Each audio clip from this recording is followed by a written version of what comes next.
There's a look at the famous Godzilla head on the Hotel Gracery here in Kabukicho. And hey there, it's Tuesday, April 22nd, 2025. The time right now is 1:47 p.m. and I'm here in Shinjuku. And this is one of, if not the busiest and most lively part of Tokyo. And that says a lot because this is a very lively city and the world's busiest train station. It's just a few minutes in that direction.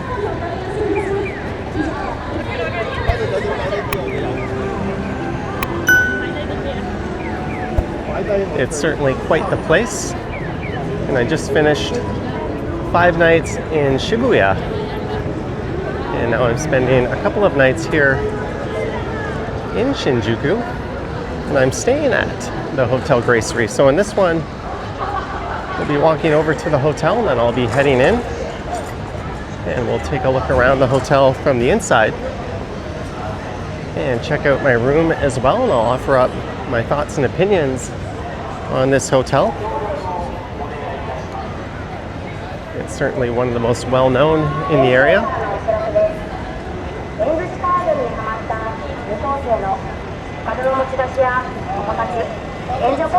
And it sits in the heart of a large entertainment district.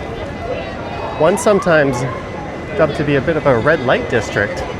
So perhaps it's not the most family-friendly late at night. But I think it's pretty tame for the most part.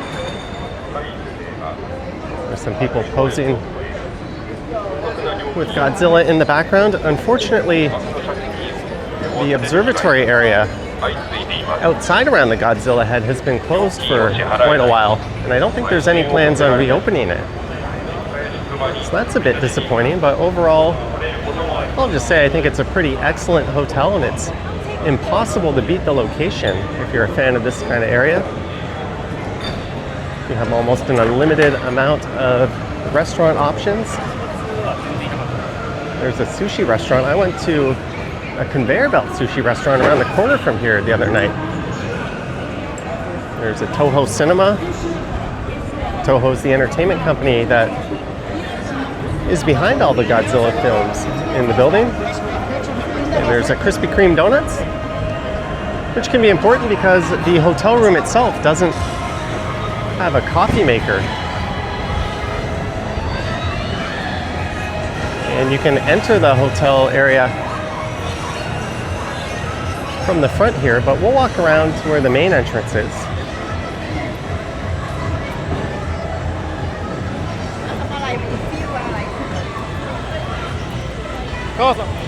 And I was just looking through TripAdvisor, and it seems most of the complaints about the hotel are the small rooms, but really, I think those are people just being ignorant to the fact that this is the world's most populated city, and space is at an absolute premium.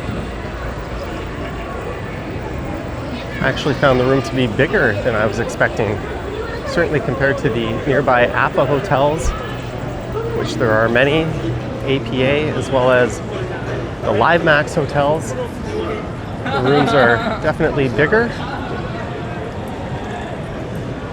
I think it's people bringing check-in luggage who are often complaining about a lack of space. Well, no shit, you brought giant luggage, especially if you're sharing a room with multiple people.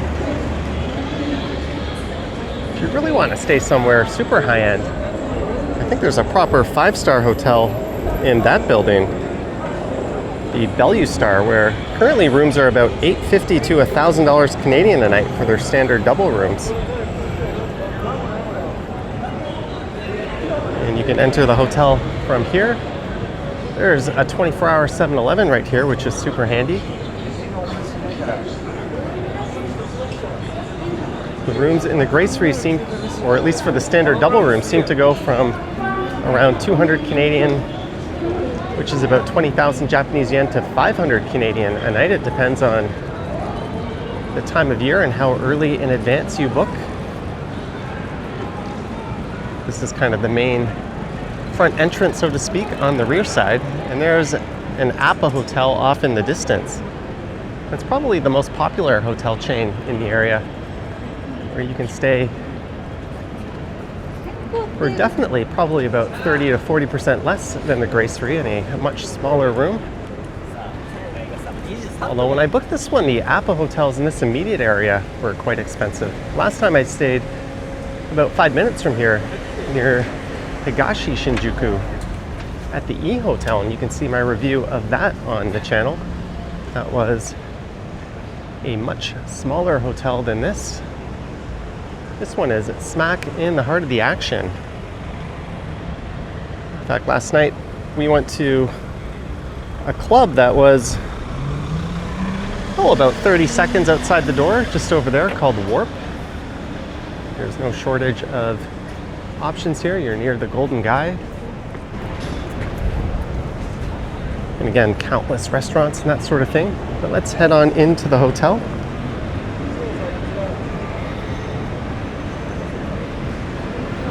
Amenities-wise, there's no gym or pool, despite being a big modern hotel. It's only 10 years old. But it is very well appointed, as you'll see. There's a number of restaurants and that 7-Eleven right there.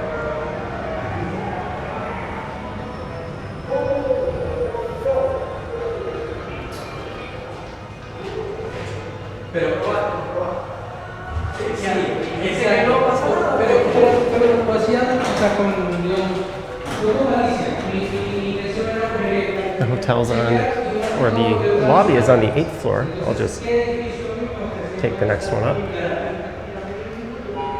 There we go. Check-in is from 2 p.m.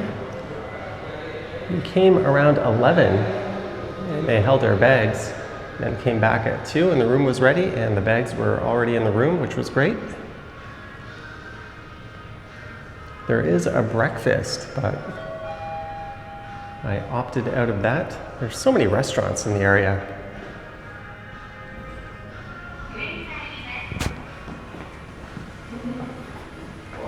It didn't really make sense.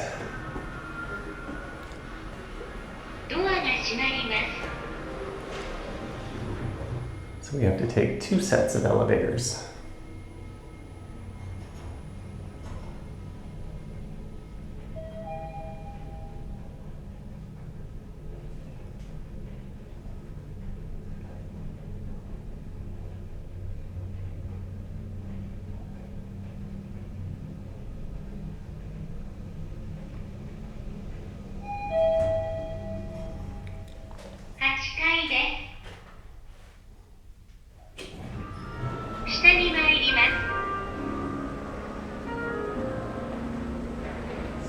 They've got this neat display right here on the left.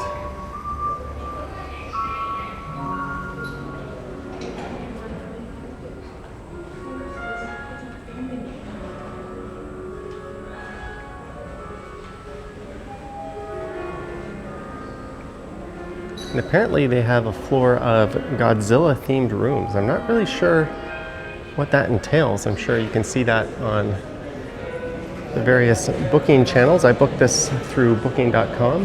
There's a list of all the Japanese releases of the Godzilla movies. They really crank them out here.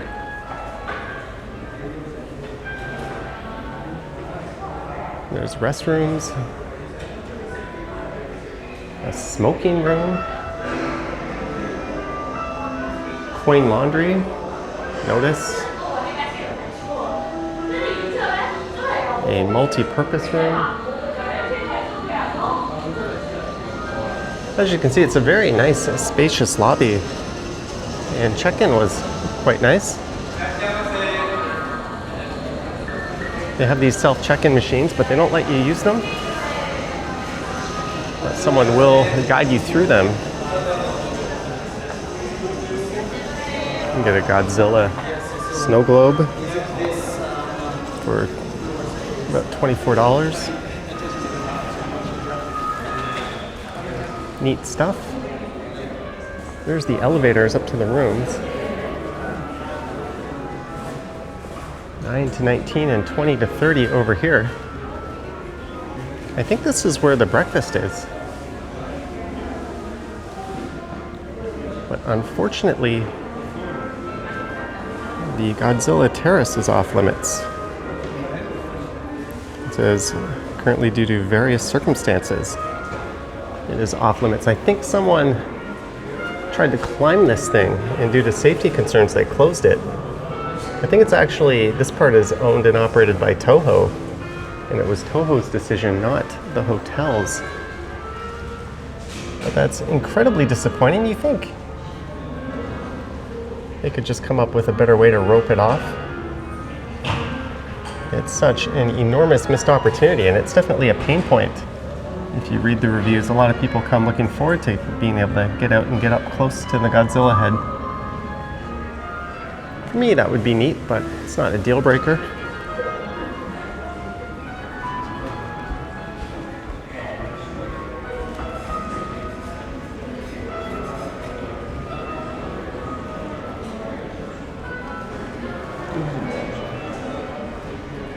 Having a little contest for the 10th anniversary. And what's cool is you scan it, the elevator, with your card, and it takes you straight up to your floor. What I mean by that is you don't have to enter your floor. You literally just scan it. Your floor lights up and up you go. I think that person just asked me to hold it, but there's usually a bunch of elevators that open up right away on the main level. Sorry to that guy. So I'm on the 12th floor.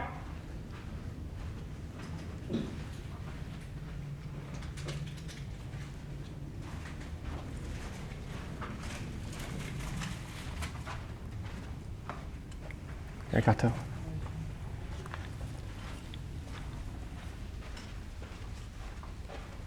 They're very long corridors. As you can see, it's quite a large hotel. And since I'm only here 2 nights, we put this on the door, no cleanup today, so I can't speak to the effectiveness of housekeeping. There's a do not disturb magnet. But let's head into the room. Again, this is a standard double room, non-smoking. I don't know if they actually have smoking rooms. And yes, any plastic card pretty much will work in here. So that's just the room card. But there's hangers to hang stuff. This hallway is wide enough to do some push-ups and get a little workout in.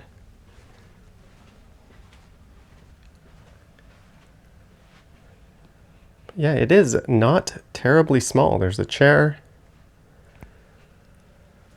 This table here can serve as a bedside table, or you can move it out in front of the chair. There's enough outlets, one there. You can plug into Ethernet. There's an outlet there, USB. No outlet on that side. And there's a couple of outlets over there. And you can control various lights. Let's turn the room on. This one is the hallway. That one is that little stand there. There's a footlight. There's a little light that comes on down there. You can't really see it unless it's at night. And you can raise and dim the lights at night. These ones in the headboard.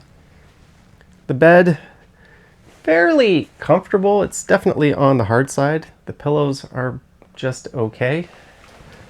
Oh, we just missed a JR train going by, but one of the complaints was about the windows just being these kind of narrow slits. But it lets in plenty of daylight, which is fine. And you get a nice view. There's the Kabukicho tower with that Bellevue Star Hotel in it. That's a pretty new tower. And I think there's a food hall in there that's open till about 2 a.m. if I'm not mistaken. The internet is really fast. You get about, here I'll run a speed test right now, you get about 300 up, 300 down, at least when I tested, which if you're uploading monster files to YouTube like me, that is definitely much appreciated. There's a kettle, a humidifier, which I'm not sure if I would trust just due to bacteria and mold and that sort of thing, but There's a humidifier. You get some tea, a kettle, and a mug. Again, with a 7-Eleven downstairs and a Krispy Kreme. And other cafes in the area, haven't really used it. They do give you 2 bottles of water every day. And I think you can access the HDMI ports on that TV. And of course they try to sell you on a whole bunch of stuff. But yeah, they have rental items, aromatherapy, massages. What I thought was neat is they have this little guide as to what to do in the case of an earthquake. It even goes as far as telling you if you can't escape to put towels over the cracks in the door and wait for help. Japan things, I guess. This will steam your clothes. I've never seen one of these before. It took me a while to figure out what it is, but you put your clothes in there and it steams them. Let's see if I can close it. But yeah, I don't really get all the complaints that these rooms are tiny. For Tokyo, this is not small. And as you can see, that's all the luggage I brought. 2 people could easily fit that much luggage here. If you're checking bags and bringing monster size luggage, well, that's on you. You're going to have that problem in most hotels in Tokyo. It's pretty quiet at night. You don't really hear anything. A little bit of light seeps out. These blinds come down, but just underneath, I can't really show you, but it comes down to about here, and just a little bit of light leaks through at night, which is kind of annoying, but you can't hear anything, which is good. Our speed test results are in, 269 and 268, so that is plenty fast. Let's see if I'm missing anything here in this room. Then we'll move on to the bedroom. There's room to store, or to the bathroom, there's room to store stuff under the bed, which is cool. These panels are neat, but they would be a little more useful if there were some cabinets built in. But overall, I find this room to be quite functional and well thought out for its size. And unlike those other Tokyo hotels in this area that are small, the bathroom is quite big. There's a toilet with a bidet. Clean out your butt. Sink area, plenty of room. They give you some emergency supplies should you need. There's a couple of robes as well you can wear. There's a hair dryer. And you get a full-size tub. I took a bath yesterday. Look how neat this is. Good shower pressure, it gets plenty hot. There's a little stool and a bowl for washing your feet, I guess, but this is a very smart bathroom. And again, plenty of towels.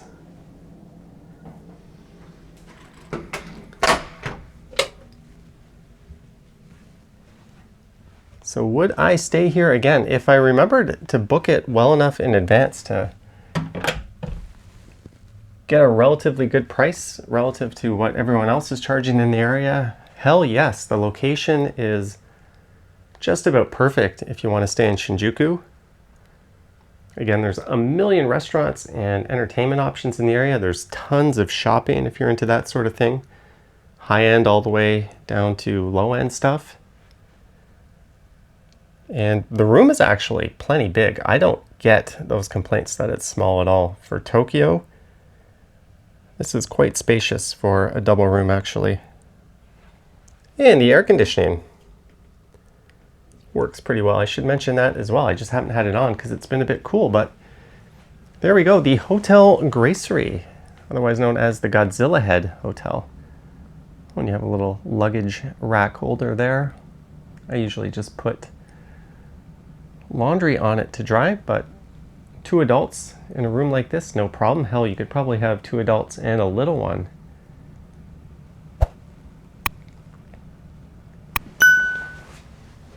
I should also point out, I forgot there's a fridge and a safe. This will pull out. You can put a laptop in there. You don't really need that in Tokyo. I find this is a ridiculously safe country. But yeah, if you've stayed here before, let me know your thoughts and comments, or if you would stay here. There's tons of options in this area, but I think if I weren't making videos and wanted to check out new places, I would just call this a no-brainer, as long as you don't book last minute and pay way too much for it, which we almost did. But anyways, let me know if you'd stay here. You know what you think of Tokyo in general. I've got other videos of Tokyo up from this trip and one I took 6 months ago, including the E Hotel up at Higashi Shinjuku, which is just a few minutes over that way. But yeah, if you wish to support what I do, there's links to my Patreon and YouTube channel membership down in the description. I've got an Instagram account at Johnny Strides, and there is a super thanks button appearing down below if you wish to say thanks that way. And that is all for the Godzilla Head Hotel here in Shinjuku. Anywho, thank you for watching, and I will catch you in the next one. I've got to make my way to lunch and then catch the samurai show, which is right around the corner. Gotta love this area. Then I'll go to dinner, and then I'll go to the Golden Guy, and that is it for my time in Tokyo. Anywho, thanks again, guys. Yoink.